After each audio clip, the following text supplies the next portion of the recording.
beautiful souls. Welcome back to Keeping It Simple, Jen Style. I want to talk to you heart to heart today. Let's be honest. We are living in some of the wildest times ever. I don't even think our parents or our grandparents or our great grandparents have ever lived through anything like this. We've been told the end of the world or the apocalypse is happening or will happen. But what if that's not necessarily the truth? What if actually we are seeing something divine unfold? We're not witnessing destruction, but we are witnessing a great unveiling. Christ consciousness is rising, and the life of Jesus, especially his ascension, well, that's the blueprint for what's happening on earth right now and awakening in you. Let's talk about it. Jesus said it best when he said, "The kingdom of God is within you." Luke 17:21. We've been conditioned to look outside of ourselves for salvation. Government, leaders, even in religious systems. But Jesus always pointed us inward. And right now we're being forced to go inward. To listen, to reflect, to reconnect. Because that's where the kingdom really is. Now Paul tells us in Romans 12:2 to be transformed by the renewing of our mind. Did you ever wonder why he said to renew our mind, to renew our thinking? What are we seeing right now? Well, we're seeing people wake up. We're seeing belief systems be challenged. And we're seeing the old narrative pretty much collapse right before our very eyes in real time. This is not a crisis. This is a spiritual upgrade. When we renew our thinking, we raise our frequency, and that's the first step to ascension. Now, Jesus said in Matthew 5:14 that we are the light of the world. Let that sink in for a minute. He wasn't telling us who he was. He was telling us who we are. And in a time where the world feels dark, that truth matters most of all. You don't have to be perfect. You just have to remember who you are. You're a light. You're a spark of the divine. You're a carrier of Christ consciousness. We've been taught that Jesus' crucifixion, his resurrection, and his ascension were all historical events. And they were, but they were also spiritual metaphors. The crucifixion represents the death of the ego, the mind. And the resurrection, well, that represents the rebirth of the soul, the heart, living from your heart and not your head. And ascension is when we begin living in higher consciousness of unity, of love, of peace, divine alignment. I am the resurrection and the life. John 11:25. He just wasn't speaking about himself.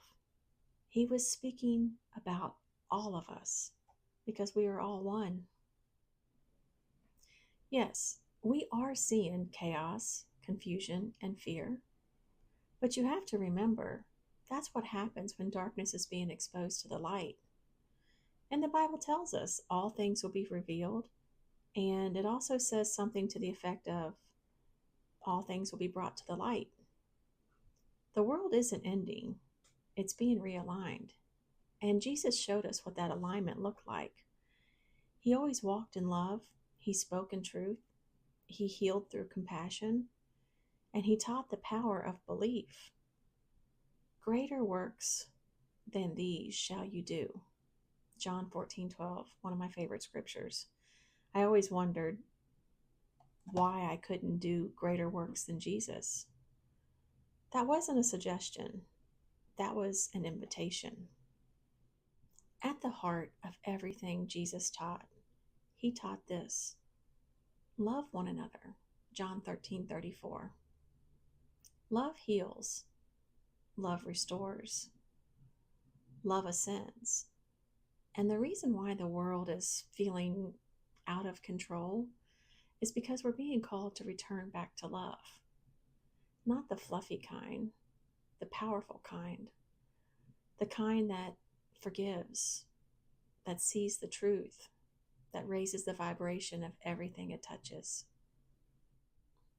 Jesus wasn't asking us to worship him, he was asking us to become like him, to walk in faith, to speak with authority, to love unconditional, to rise above fear.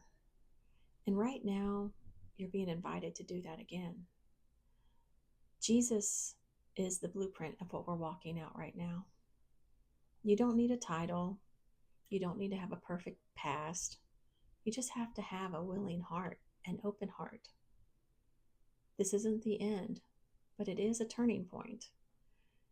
The ascension is not a past event. It's a present process, and it's very personal, and everybody's journey is different. Here's some reminders of what I spoke of earlier. The kingdom of heaven is within you. It's not outside of you. You are the light of the world. And greater things are waiting. You just have to choose to rise. And here's some exciting news. This message is just the beginning. We're kicking off a new series right here on the channel. We're diving into all things Ascension and how it's been a part of the Bible all along. It just never was called that. Today was all about Jesus and his message of higher consciousness. Next up, we're going to explore Job and how his journey of loss and surrender and restoration is a powerful example of soul ascension. So make sure you subscribe to the channel and turn on those notifications so you don't miss anything.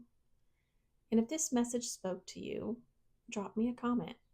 Let me know how this resonated with you and where you're at on your journey. And if you feel called to go deeper, I do offer one-on-one soul guidance sessions. And the link is in the bottom of the description. And new videos drop every Thursday. Until next time, stay grounded in love. Keep your heart open and remember, you're not just witnessing history.